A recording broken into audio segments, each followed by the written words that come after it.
Good morning po mga kasimpleng buhay. Kamusta po kayo? Kakauwi ko lang po galing sa duty. At ngayong umaga po ay habang nagkakape, ayan, dumiretso po ako dito sa taniman ko ng gulay dito sa likod ng bahay. Dito sa aking munting garden. Ayan po mga kasimpleng buhay, at kape po tayo. Ayan. Ang sarap ng kape sa umaga, lalo na kapag dito ka nagkakape sa mga tanim mong gulay. Ayan po mga kasimpleng buhay, update ko lang po kayo ngayon sa tanim kong patula. Ipapakita ko po sa inyo ang kanyang mga bunga at kunting kaalaman lang din po para mapadami ang bunga ng patula. Base lang po sa na-experience ko, dahil dati po nagtatanim ako ng patula at ngayon po ay alam ko na po yung diskarte kung paano siya paano paramihin yung kanyang bunga.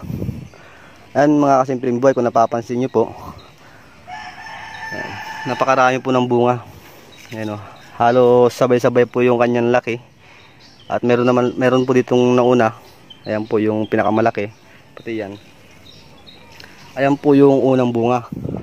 Bali mamaya pipitasin ko po to yung unang bunga. At para po yung mga susunod na bunga ay sabay-sabay na. Ayan. Kung nakikita nyo mga kasimpleng buhay, hindi siya gaanong malago yung dahon. Dahil meron po akong ginawa dito na technique para bunga lang po ang kanyang ang bunga lang yung dadami. Ayan. Dahil maliit lang din yung balag, pinagkasya na lang talaga yung kanyang mga mga bagong usbong. Ayan. May ginawa po ako dito na paraan para po maparami ang bunga. Bali ginawan ko po siya ng pagpo-pruning.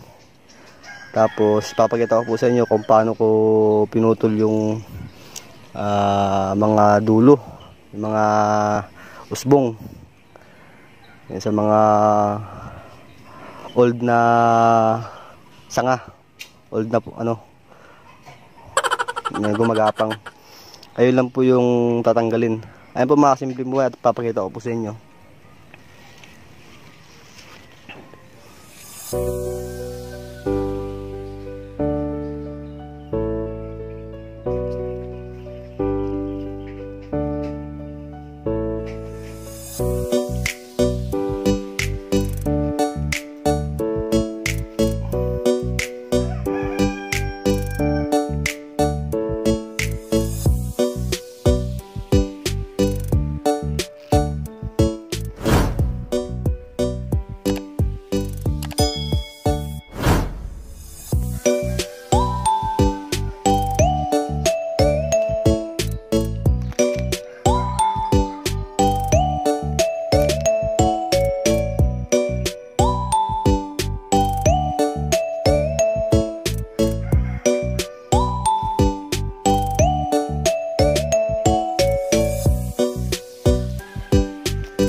Ayan po mga kasimpleng buhay, ipapakita ko po sa inyo ang paraan na ginawa ko para maging hitik sa bunga yung tanim yung patula.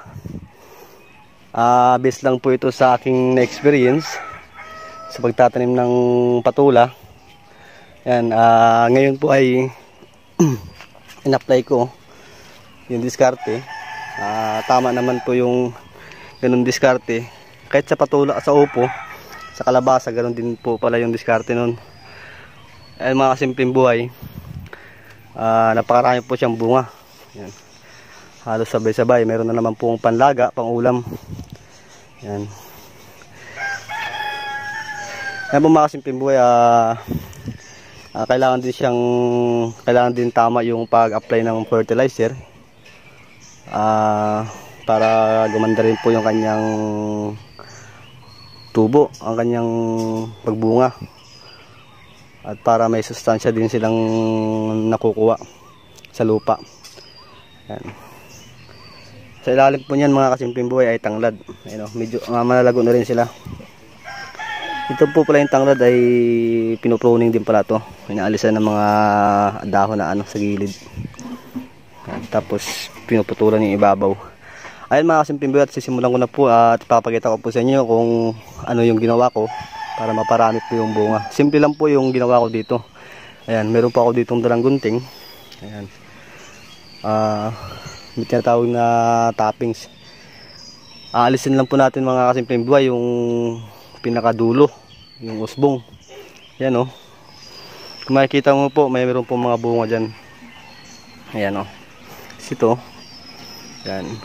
Mga bunga po yan. Ayan. Ito rin. Alisan po natin siya. Kung nakikita nyo po ito, ayan, ito meron siyang bunga dyan. Ayan, meron siyang bunga. Tapos meron siyang sanga dito. Kailangan po nating alisin yan para yung sustansya po dito lang sa bunga na pupunta. Nakapansin nyo po, napakakapal, napakataba ng sanga. Tapos ito yung bunga ay payat lang. Kaya ang gagawin natin dyan ay tatanggalin po natin yan. Papakita ko po sa inyo mga kasimpleng buhay. Guguntingin nyo lang po yan, puputulin nyo lang yan. Huwag po kayong panghinayangan. Normal lang po yan at malaki po yung may tutulong yan sa pagbunga. Yan. Guntingin lang po natin. Inaalis lang po mga kasimpleng buhay yung mga usbong, yung mga panibagong usbong na malapit sa kanyang bunga. Yan. Para yung sustansya po ay doon lang nakapokus sa bunga, doon lang napupunta. At kung nakikita nyo ito mga kasimpleng buhay, ano, pinutulan ko din po ng dulo yan para hindi na siya lumago, para bunga lang po lahat ng ano niya, bunga lang lahat yung makikita, hindi lumago yung dahon. Ayun mga kasimpleng buhay, ito kung nakikita nyo po, puputulin ko po yung dulo na yan. Yan, parang kakapunin po natin siya. Ayan, may bunga po siya, alisin natin to. Yan, tindahon. Ito, kapunin po natin. Kailangan po siyang kapunin. Yan, yung mga dulo. Yan, dahil marami naman siyang bunga, oh. Alisin natin to yung dulo na to. Yan, kailangan lang pong kapunin yan. Ganyan lang po yung diskarte mga kasimpleng buhay para maparaganda yung tanim nating gulay, para maparami yung kanyang bunga. At dito naman sa ilababa, naalisan din po natin ng mga suckers. Alisan natin yan. Ayan. Kung nakikita nyo mga kasimpleng buhay, napakarami po siyang bunga. Yan. Sa sitaw po ganun din po yung ginawa ko. Bali nag-toppings po ako. Nalisan ko ng mga usbong. Ito po mga kasimpleng buhay. Ayan, alisan natin yan. Tanggalin natin yan. Ito pa. Alisan po natin ng mga, dahil meron siyang bunga. Ayan o, nakikita nyo po. Ito, ayan o, panibagong sanga na nakapagitna dun sa bunga. Kailangan pong tingin yan. Ayan. Alisin lang po yan. Dahil mataba yung sanga na to. Naaagawan ng sustansya yung bunga. Ayan po, kung nakikita nyo mga kasimpleng buhay, napakarami po nito. Alisan po natin ito. Ayan po. Yun o. Tapos dahon. Malapit sa bunga. Ayan. Ito rin po mga kasimpleng buhay o. Dahil gumagapang, alisan po natin yan. Ayan. Para gumanda po yung kanyang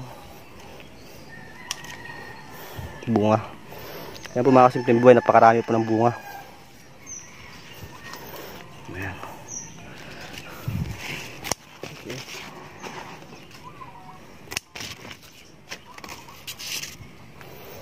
Yan po yung tinatawag na toppings. Alisan po natin siya ng mga panibagong usbong.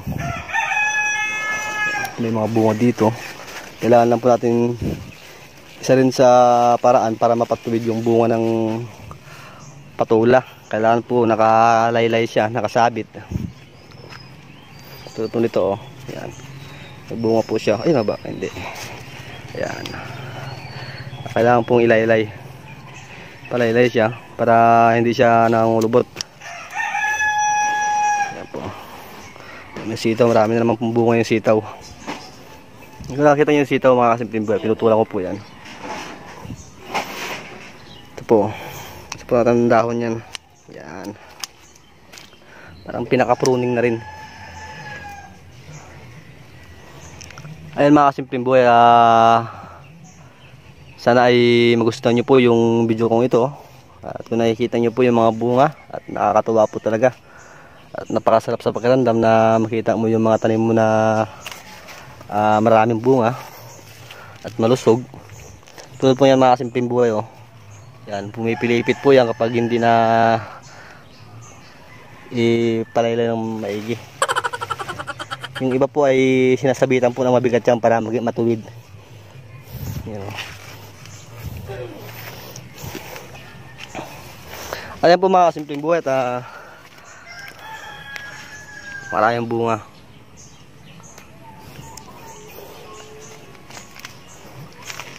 Ganun lang po yung diskarte mga kasimpleng buhay sa pagparami ng bunga ng patula. Kailangan lang pong tanggalan ng panibagong bung, yung mga talbos. Putulin lang po yung kanyang dulo. Yan. Yan. Dahil yan po ay magsasanga ulit. Yan. Yan po mga kasimpleng buhay at napakaraming bunga. Maliliit.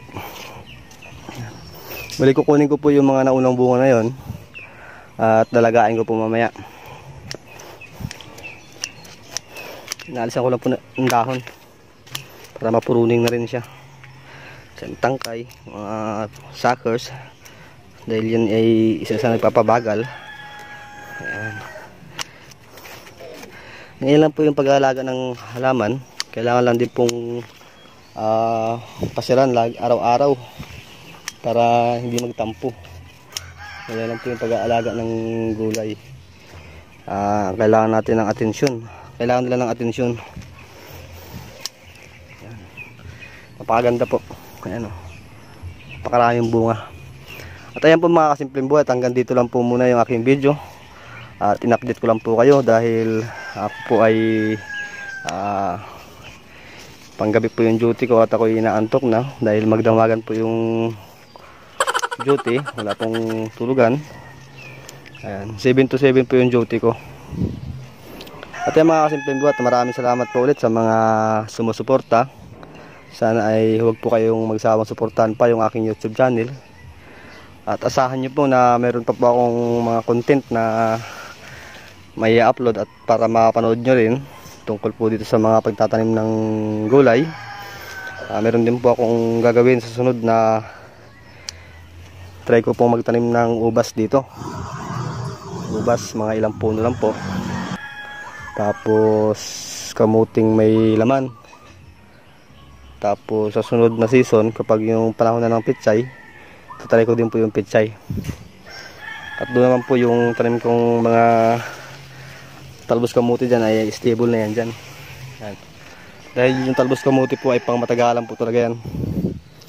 At yan mga kasimpleng buhay, hanggang dito lang po muna yung aking video. At maraming salamat po ulit sa mga new subscribers at sa mga dati kong subscribers at sa mga viewers. At shout out po sa inyo at palagi po kayo mag-iingat. At God bless po sa ating lahat. Yan. Ganyan po mga kasimpleng buhay ang buhay dito sa probinsya. At napakasimple lang po. Ayan. Napakagandang libangan yung pagtatanim ng gulay. Ay mga kasimpleng buhay, ingat po kayong lahat. At hanggang dito lang po muna yung aking video.